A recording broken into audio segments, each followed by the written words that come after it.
praise the Lord प्रभु को लोक मैंने आपण पुणी थर स्वागत जनाए आज शुभ संध्यार विशेषकर प्रभु नाम आपण मानक अनुग्रह आसू आज दिन में मु गोटे विषय आपण मान सहित कथा चाहे ताहा होची प्रथम करंती तार 13 अध्याय 13 पद जो जगह लेखा अच्छे आम पढ़ी पार बाइबल लेखा अच्छी अतएव विश्वास भरोसा प्रेम यही तीन स्थायी अटे आमान मध्य प्रेम उत्कृष्ट मोर प्रिय माने मु आपण मानकु कहबा पई चाहे प्रकृत रे ए तीनोटी विषय स्थायी अटे आ व्यतीत कौन सी विषय स्थायी नुह ताहा होची विश्वास 2 रे भरोसा 3 रे प्रेम आ प्रेम होची सबुठारु हाई रैंक सबुठारु टॉप लेवल रे अछि प्रेम आ प्रेम विषय रे मु आज आपण मानकु किछटा विषय कहबा पई चाहे जे प्रकृत रे प्रेम की प्रकार स्थायी आ प्रेम विषय रे मु आपण मानकु कहबा पई चाहे प्रेम रो कोनोसी बयस नाही मोर प्रेम स्नेह प्रेम पाई कौन सी बयस नाही जो प्रेम ऐश्वर्य प्रेम जो प्रेम की प्रभु को ठारू आमे पाई था से प्रेम रो कौन सी बयस न थाए मोर प्रिय माने केमिति आमे जो देखिबा को जिवा जे प्रकार पाउलो कहंती शारीरिक अनुसार न बंची कोन आत्मिक अनुसार बंचीबा पाई पाउलो आम मानकु कहि अछंती प्रिय प्रभुंकर वाक्य रे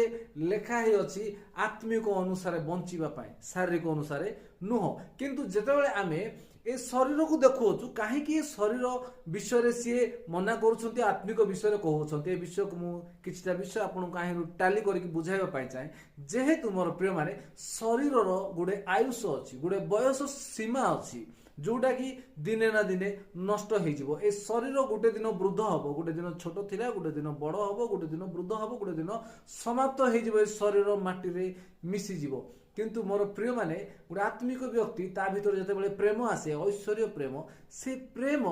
छोट बड़ किछि मध्य देखे ना प्रेम केबे मध्य समाप्त हुए ना मोर प्रिय माने शारीरिक विषय शारीरिक प्रेम समाप्त हो जीवो किंतु आत्मिक अनुसार जदि क्या आपण प्रेम करिथांते ना मोर प्रिय माने सेही प्रेम केबे मध्य समाप्त हबो नाही सेडा अस्थायी नुह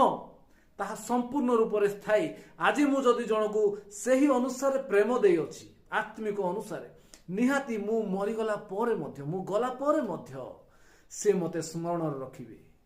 ए शरीर को से स्मरण न रखि पारंती किंतु एतिकी मने रखि पारिबे जे गोटे व्यक्ति थिला जे मते अधिक बहुत प्रेम करुथिले बहुत स्नेह करुथिले मोर प्रिय माने प्रेम स्थायी अटे ताहा केबे मध्य समाप्त हुए ना